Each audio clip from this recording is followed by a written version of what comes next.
Hey, HTDA, and today is going to be somewhat of a different type of episode because I was looking at my factory, and as I just unlocked the last, well, not actually the last, the second to last science type, I was like, yeah, now I'm going to have to do a lot of work to actually upgrade this, which actually led me to come to the conclusion that I've, well, not necessarily been setting up my factory the wrong way, but it's definitely not the most optimized way, and considering that's what I like to do in this channel, optimizing my gameplay, well, I wanted to think about how to do this better moving forward. And don't worry, I'm not going to completely start over again, because I actually don't think this factory is that bad, but I do want to test out how this would have worked if I did actually set it up the correct way.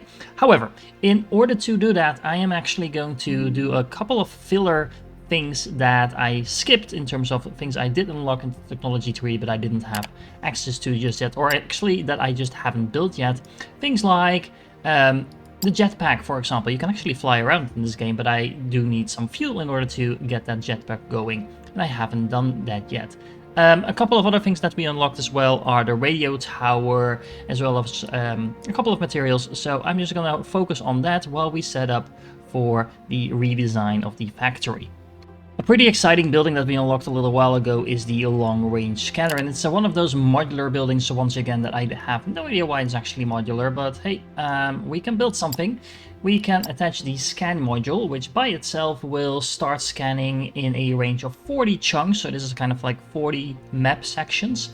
It will be pretty slow to begin with, but it will also not consume that much power. Now what we can do is add some distance modules as well as speed modules to this, and this will basically speed up the speed at which it's actually exploring the map, and also increase its range. Now if we add all of the things to this, it actually becomes a pretty nice way to explore the rest of the map. Well, maybe not the rest of the map, considering it's, I think, an infinite map. But either way, we need some power as well. There we go. As you can see, we can now scan in a range of 100 map chunks, as well as do 0.4 seconds per chunk, so it's still going to take quite a while for all of that to be explored. It's also going to consume a lot of power, but this is basically going to explore the entire map for us and tell us exactly where all the resources are. And while we're getting the resources being dropped off by the ships and the drones are building the long-range scanner, let's start expanding our base a little bit further. Now, honestly, as you can see in my inventory, I'm struggling a little bit with this game every now and then, because buildings actually don't stack up that high. As you can see, just 10 miners, for example, per stack. And there are so many different buildings in this game, and this is not even counting the decor items that you might also want to play around with. It's honestly kind of annoying that you can't really carry around just a nice stack of materials just to start building. As you can see, you can only have 200 building blocks per stack as well. You need thousands of these to build a sizable factory. You need quite a bit of belts as well. And then of course you still have the slopes and the splitters and things like that that are also taking up some slots. And that's not even taking into account the buildings or things like dynamite and things. Long story short, developers, if you're seeing this, please give us a little bit of a bigger inventory. And yes, I know you can upgrade this through research as well, which I've actually done, but I'm always just struggling with it. So maybe like 10 or 20 spaces additional will be really nice, just as a quality of life feature. Okay, but enough complaining. Something this game definitely got right is the jetpack, because look at this, it's awesome. You can fly around, you can hover very easily. And if you look at my fuel right now, you can see this is not actually consuming all that much fuel. So once you get this going, you can pretty much fly for the entire duration of the game, which leads me to think I should probably have unlocked this a little bit sooner. It's also really easy to set up. All we need is some oleumide, one of these distillation things, and a burner, of course, to burn off some gas. Then the fuel is going to go into a couple of these fluid assemblers, are what these are called. We also need some plates just to make sure we have something to package that stuff in. And I'm currently actually making a lot of normal fuel. You can use this to fuel your burners and other power facilities and things like that. And I only have a single assembler making fuel for the jetpack, because honestly that is going to be more than enough. I have less than one stack on me, so this is actually one of the things that actually does stack up quite nicely. 200 fuel is going to let you fly around for a very long time, so that's just a single stack. And as you can see, you're not going to be burning through this anytime fast. And especially if you're hovering in place, you can see that the fuel reduction actually goes down. So it's mostly when you're flying around from A to B that you're consuming a lot of fuel. Long story short, once you get access to the jetpack and the fuel, just set it up along with the rest of your Olimite processing facilities, and you're pretty much golden. Meanwhile, the radio tower has now been built and I activated it, and as you can see, it's currently scanning the map. Now you can actually see this popping up. If we look at the map, you just saw a couple of these nodes are getting revealed over here, so now we know for sure that there's no resources here. It actually already found quite a few nodes, as you can see.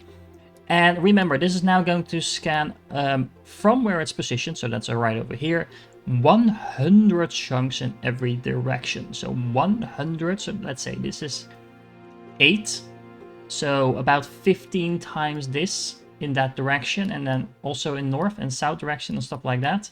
You can also tell this revealed area of the map is actually something that I have been able to see, but there's also parts of the map that I haven't actually visited yet, so I have no idea what that actually looks like, and you can see it's still exploring that. Now the reason this is black is because it won't actually tell you how the vicinity looks like, so you can see if there's like water or mountains or anything like that, but it will tell me if there's actually resource nodes in that basically black area. So soon we'll be able to see wherever there's resources on the map, and as you can see, I'm currently using like this is like 5 or 6 nodes. So having access to all of this and then times 10 or 20 maybe is going to be all the resources we're going to need for pretty much the end of the game.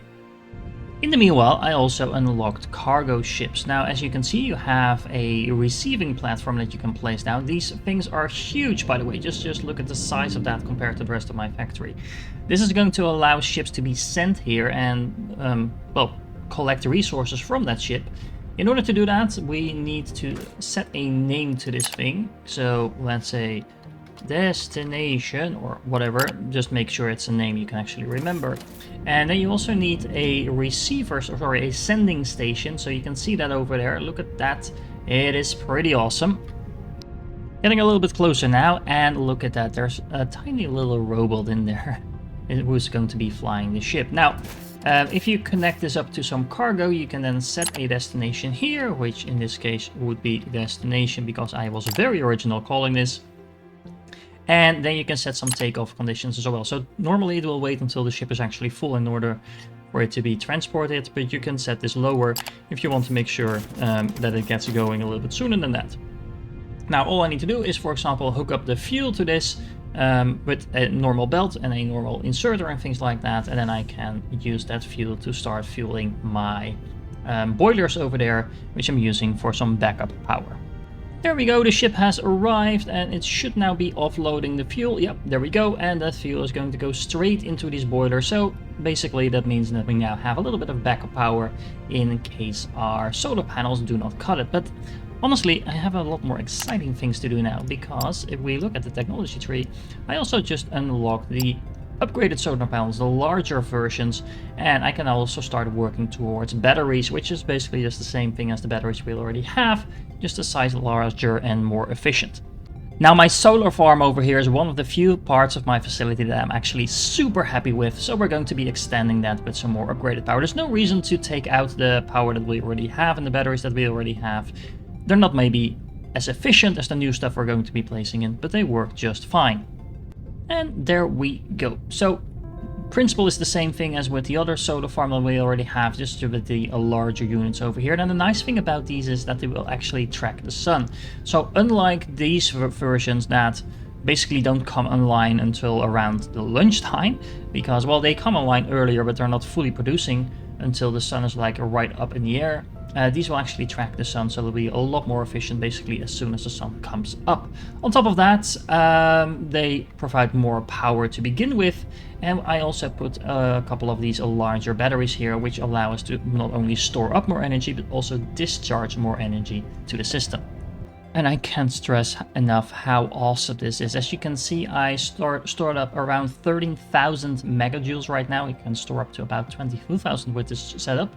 And I'm also discharging just at a rate of about 15 megawatts. So if we look at the status of the grid, As you can see, we're draining it, well, fairly fast, but honestly, it's working just fine. The steam turbines actually don't need to do anything. I can supply all the power I need to my entire factory from this, and this is going to last through the entire night easily. So as you can see, it's already 11 o'clock. In about 9 hours from now, the sun is going to come up, and we should still be working on the same energy. Even if the energy runs out before that, it's just going to do so by a minor amount, so that's not really something we need to be worried about. And if that's the case, the turbines will kick in and supply the rest. Alright, checking back in with the radio tower, we can now see it explored a ton of new resources. Honestly, what this map needs is a way to zoom out, but we can zoom in. We can't just really zoom out far enough to get a good overview. But as you can see, there's tons and tons of resources on the map. And now all we need to do is just go wherever we need to go if we want a new type of resources, hook that up, maybe use some of these transport ships in order to get that going, and we are golden. We're going to do exactly that, by the way, but that will be part of the next episode. But before we get to that next episode, I'm going to have to do a lot of research, and I've been doing that in the back. Now, honestly, this is a part of the game that I'm not entirely sure is completely optimized just yet, because a lot of these things that you can unlock from this point on, let's say the Assembler Mark III, takes several hundreds of each type of research that you have unlocked. Now, honestly, for the other types of research that we already unlocked before, this is not really a problem because this has been producing in the background for a very long time. But the new science that we just unlocked, the yellow one, is something that is a major bottleneck, and it's also pretty expensive to produce. However, in order to improve that production, we kind of need access to a lot of this stuff. But in order to get access to this stuff, we need the production. So it's kind of like a chicken and egg thing going there. So you definitely want to make sure you prioritize things like the power and the cargo ships in order to make sure that you can actually easily get more resources and then up your production. However, in order to make that a lot easier, I'm actually going to set up the factory in a new way for the next episode. By which I mean we're going to actually be building that during the next episode, and we're going to need a lot of space for what I have in mind. But honestly, we have all the resources we need in order to do that now. So if you want to see what I'm going to use all of this space, well, actually a lot more than all of this space for, you're just going to have to tune into that particular episode. If you're still here, you're awesome, and I do hope to catch you in the next one, because it's going to be awesome.